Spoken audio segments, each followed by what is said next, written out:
Rebonjour if you're hailing from the previous Kefka video, or welcome for this last vid about the Sigmastis with the god Kefka. Sometimes also named Kefka Final, both games once again simply show his name as Kefka. Hold tight, we'll quickly start with a mind-blowing reference. Both versions start the encounter with Heartless Angel, lowering every player's HP to 1. But there is more than meets the eyes. Kefka was quite the egotistical character. After becoming a god, he struck fear all around the world by punishing everyone who rebelled against his will or his cult with his Light of Judgment. This was remade into a really strong AoE of the same name, at least in English. In French, they went for Warring Triad instead, but Human Kefka describes it as Light of Judgment the first time he uses it, and it was Judgment's Ray back in FF6. But let's get back on track.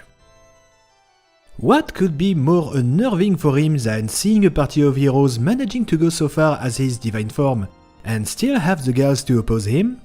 Heartless Angel wasn't a random choice for a first strike. You see, in the 6, when a character was low on health, they put a knee on the ground. But against Kefka, it actually meant that he forced you to kneel before him. In FF14 though, players don't change the way they stand depending on their current HP. And now I can hear you ask, where are you getting at? For this, we need to go back to the end of the battle against Kefka during the transition. Contrary to Exdeath who let players alone, Kefka uses a Holy Ascent. You would say that it's because Kefka is a lot more of a showman, but whatever.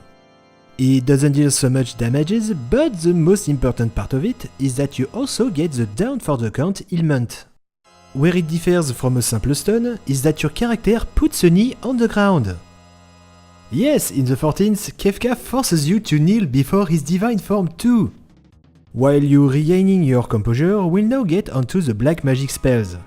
In the 6th, Kefka Final used the strongest versions of Fire, Ice and Thunder, which he used independently from one another. In the 14th, he cast them in quick succession with their two variants during the Celestiad skill. Outside of the Triad part that alludes to the number 3, it's a bit weird to associate this name to an ability casting 3 elements almost at the same time. Because in FF6, the Celestiad Relics effect was to reduce the MP consumption of everything to only 1. Another relic called Soul of Samasa allowed you to cast 2 spells in a row in one turn, but not 6. I'll just give that to the team in charge of designing the encounter. Ultima works the same as the previous fight, a red-wide AoE, but there is something new, the second word is missing. I did not mention it in the previous video, but the localization team deserves a hearty round of applause for the poetic choices of those words, with consonants such as flagrant fire, thrumming thunder, and alliterations like Ultima Upsurge. And the fact that they were dropped in this fight carries more impact. Kefka is no longer here to joke around. Hyperdrive goes one step beyond as well. It's still a tank buster, but it gets back the dot as a bleeding ailment and so a change in the visual effect. There isn't any tub in it anymore. Ultimate Embrace is some sort of even stronger buster that needs to be shared by 2 tanks, but isn't related to FF6 in any way. And to be through with this idea of Kefka being dead serious, he is able to summon the Divine Tower during the Forsaken phases, which isn't crumbling in the tradition like in the 6th. This ability needed a rather long charging time to deal neutral magic damages to your whole team. In the 14th, it's again an AoE, but the charging time has been turned into a phase. I already covered the Divine Tower skills in the previous video, so I'll talk about the others. First off, Heartless Archangel, a stronger version of Heartless Angel that had another temporary debuff blocking heals while dropping everyone's HP to 1. Kefka's head appearing during the charging time gets a more important mechanic.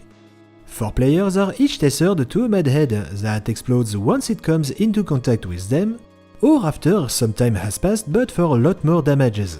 All Forsaken phases are ended with a Light of Judgment.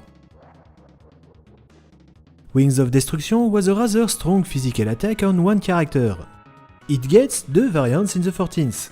The first one only lights up one wing and an AoE will cover the whole part of the arena it's pointing at. The second version is strangely closer to the original. Both angel wings lit up and hit with an AoE the player closest to Kefka and the other farthest from him. Let's continue with Trine. This ability didn't hurt but still struck you with the ailments, Mute and Blindness. I need to add that it was used by both the rest part of the tower and Kefka Final. That's probably why it presents itself under the forms, one big and many small triangles. They're laid on the ground and their tips end up exploding in a circular shape. If you get hit, not only do you take damage this time, but you also get 2 ailments that reduce your DPS and healing received. The rest part had the Meteor spell which hit all your heroes. That shower is back with the following mechanic. The DPS are marked and leave a temporary puddle each time they are hit, while the 2 others can dodge the rocks which don't leave any additional AoE. Funny trivia, this mechanic is called Star Strafe in English but literally Dancing Mad in French, just like this battle's exclusive track. We also get 3 more variants. Circles called Paths of Light that require a precise number of players to stand into and catch the falling rock, a meteor targeting a player that has to be shared, and 1 giant meteor we have to get away from. I'll jump on this occasion to talk about the Vitrovir skill from the previous fight. Visually, it looks like the rocks appearing in God Kefka's version of the Meteor spell. And that's it, I got you good. While you're rushing to the dislike button, I'll cover the next skills. Final Fantasy VI was divided in 2 worlds. The world of balance at first, and the world of ruins after Kefka became a god. In the 14th, it takes the form of 2 abilities starting with Kefka jumping on someone to use a small AoE, followed by an insanely larger and stronger AoE. Past Forgotten that deals the AoE behind Kefka, and Future's Numbers that does it in front of him. And to conclude, let's talk about the end versions of the Ruin skills that were spawned from his desire to destroy everything for good. Future's End or Past's End spawn 3 copies of Kefka that jump on the healers and the other tank. Once the original has cast All Things Ending, he and all his copies use their secondary AoE. Well damn, what a long ride, thanks for staying until now, or not. Prenez soin de vous et amusez-vous bien.